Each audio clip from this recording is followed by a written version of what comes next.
أهلا وسهلا. وصفتي اليوم بقلاوة بالتمر أو تشيز كيك. بقلاوة بالتمر أو تشيز كيك التمر، بقلاوة أو بقلاوة حسب ما أنتوا تنطقوا. إحنا في ليبيا نقولوا بقلاوة. الوصفة نقدر نقول من ابتكاري. أنا جبت البقلاوة وحطيت فيها أكتر وصفة من الوصفات الرمضانية اللي نحبها، ولأني كنت مشهورة بها يعني من عمر 18 أو 20 سنة، يعني من 2004 تقريبا. أول مرة قدمت هذه الوصفة كان في تعامل مع شركة خاصة بنكهات المشروبات والحلويات، فحبيت أني نقدم وصفة مبتكرة ما قدمهاش حد قبلي، لأن نحس لما حد يقدم لي شيء حلو أو أي شيء لازم نرد عليه بشكل أحلى.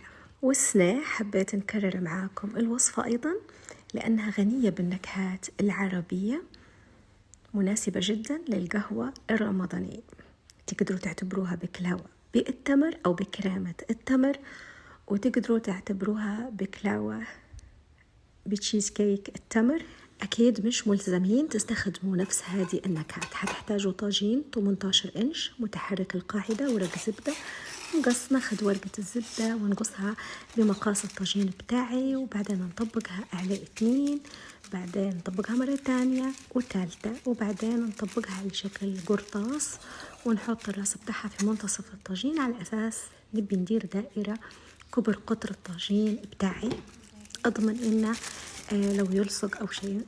معنا حنستخدم كمية وفيرة من الدهون. حنحتاجوا سمن بقري، زبدة حيوانية، ورق بقلاوة جاهز، أو جلاش أو فيلو. حندوب السمن. نتمنى أو نفضل تخففوه شوية بالزبدة، ونغطوا ديما العجينة باش ما تجفش وتيبس وتفسد.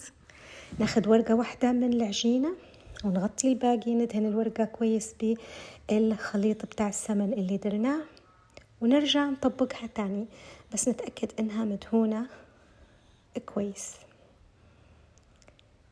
لو حابين وصفتي لي تشيز كيك العادية بالتشيز كيك بقلاوة بالفستق حتلقوها في القناة، حنحط لكم الرابط. نحط الورقة بالشكل هذا وقصيتها ونطلعها شوية لأن هي حتخش شوية في الفرن، والنص الثاني نحطه جنب خوه، ونكمل الدائرة لين نعبي كل الطاجين.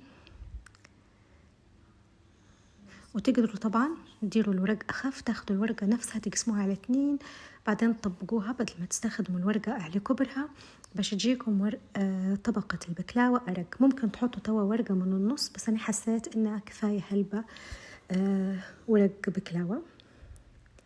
حنغطي الطاجين لما توا بنجهز الطبقات الثانية باش ما تجفش عندي البقلاوة. أهم حاجة تحافظوا على ورق الجلاش والبقلاوة إن تغطوهم على طول أثناء الشغل. اللي يفضل تلفوه كويس بالنايلو، وممكن تستخدموا الولاعة باش نرجعوا نسكروا الباكو بشكل كويس وما يخشلاش الهواء، لأن حتلقوه يبس تقطع تفتت، وممكن حتى يدير عفن أو قطان يعني بالليبي وهو بعد الفتح. فسكرت الجهة هذه ونرجع نسكر الجهة الثانية، وتوا نجهز تاني طبقة أو أول حشوة داخل البقلاوة. هنستخدم كوبين من الألواز، ممكن تكتفوا باللوز الخزايني مع الفستق أو تنوعوا. أنا نوعت عندي التمرية نزلتها لكم من قبل، هنخلي لكم الرابط. خدت منها شوية، خدت شوية من اللوز الأبيض العادي، شوية من اللوز الخزايني أو العين الجمل، وشوية من البيكان. وهذه النكهات اللي استخدمتها في هذه الطبقة. حطيت 3 ملاعق من نكهة البرالين، ممكن تحطوا مثلا قرفة، هيل. وحطيت حتى من التمرية بتاعي فيها بشكوتي وعسل طبعا. مع هادو كلهم رحيتهم في الخلاط مع نص كوب زبدة. حطيتهم في محضرة الطعام. ممكن تضيفوا لهم عسل بحيث يجمعهم مع بعض، يعني 2-3 من العسل. ما حطيتش، اكتفيت بنكهة البرالين والعسل الموجود في التمرية. هذا العسل طبعا ممكن من 4 سنوات نزلته، وقلت اني معتمدة عليه للحلويات بدل ما نطيب العسل الحلويات، يعني مش في كل الحلويات بس هو ممتاز، أوفر وأجود من استخدام عسل بالسكر. يعني ريتوا هذا قوام الطبقة اللي نبيه. نجي نطرحها في الطاجين بالشكل هذا ونضغطها كويس على البكلاوة. بإذن الله تكون المقادير تحت الفيديو. وحندير توا تاني حشوة. تاني حشوة حنستخدم دقلة تكون نوعية جيدة ورطبة. حتقدروا تستخدموا من 15 ل25 حبة من الدقلة. أنا درت 17. تبوا حاجة هيك دسمة بتكتروا، خفيفة تنقصوا. أنا متوسطة، حطيت معها شوية حليب محلى بس يساعدها في الأول تذوب الدقلة، بعدين نحط باقي المكونات. وصفتي التشيز التمر، نحط حقة قشطة وحقة حليب أو علبة حليب محلى كاملين. في البداية لا طبعا احنا لأن كلناها من صديقة سورية في الصين وهي ما عطتناش الطريقة، فنبدأ نألف لين وصلت للطريقة هذه. ضفت ربع كوب من الكريمة وضفت من نكهة القرفة ولقيتها ريحتها زي الجيلاطي. ضفت في الأول ورجعت توا ضفت لأن ريحتها هلبة حلوة. طبعا تقدروا تستبدلوها بالقرفة البودرة والهيل ترحوا هيك فريش. هذه يعني في العادة هيك ندير سابقا. بعدين دخلت الجبنة وعدة حاجات لهذه الوصفة. هذه المرة ما حطيتهمش لأن أي إضافات تانية اكتشفت إنها ما تغيرش هلبة في البنة. حنحكي لكم قصتي مع هذه الأكلة مرة تانية. وخلونا تو في بكلاوتنا. بعد ما حطيت خليط تاني على البكلاوة دخلتها للفرن درجة الحرارة 180 ممكن حتى ل 150 لو فرنكم هلبة قوي، لأن نبوا البكلاوة تتورق وتطيب من داخل. نبوا الطبقة أحياء بتاع التشيز أو خليط كريمة التمر يشد روحه من الجناب هيك ويتحمر. حيقعد يتحرك من نص عادي، لما يبرد حيشد روحه.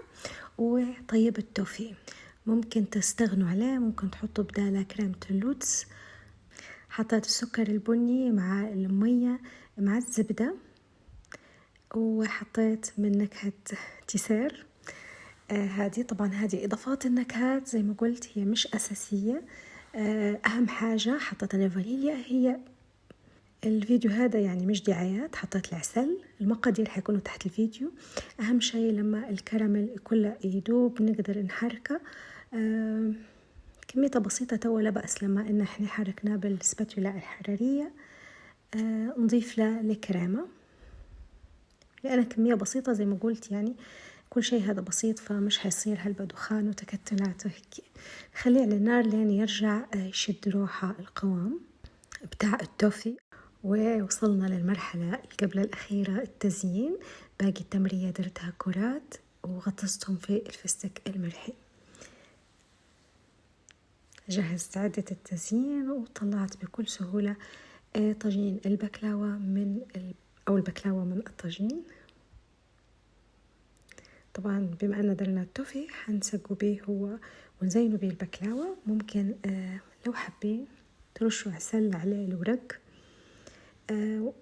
بس أنا ما عسلتهمش وشايفة أنه ما فيش داعي لتعسيل الورق، يعني نكتفوا بكل الحلاوة اللي حطيناها ونخلوا الورق بس باش يعطينا طبقة الكرانشي التخشخيشة أو القرميشة يعني.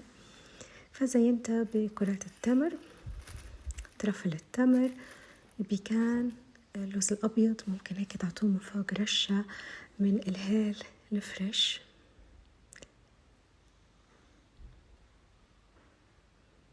كان شكلها هلبة حلو، يعني تحسوها هيك لوحة فنية وتبدعوا فيها. وانتوا أكيد حتزينوها بلمستكم الخاصة. الوصفة نكهتها غنية وفي نفس الوقت أكيد هي دسمة. ممكن تستغنوا على خطوة التوفي وتستخدموا اللوتس. نعرف هالبنات يحبوا المزج بين نكهة التمر واللوتس. زي ما قلت في البداية النكهات هي مجرد إضافة للتشيز كيك البكلاوة، لكن هي الوصفة جميلة جدا. أتمنى أنكم تجربوها وتحطوا نكهة زعفران، هيل، قرفة، نكهة عربية بسيطة تتماشى مع التمر، الفستق واللوز والبكلاوة. وآخر مرحلة في وصفتنا اليوم هو الأكل، الماكلة. فأكيد جهزت القهوة والجلسة بتاع الطليق يعني ببكلاوتي الفخمة. خلوا القهوة مرة أكيد أو ناقصة سكر. سهرية هيك لبية تجمعكم بأحبابكم ونحنختم مع صوت التقرميشة الحلوة ومنظر بقلاوتي الأحلى. سلام.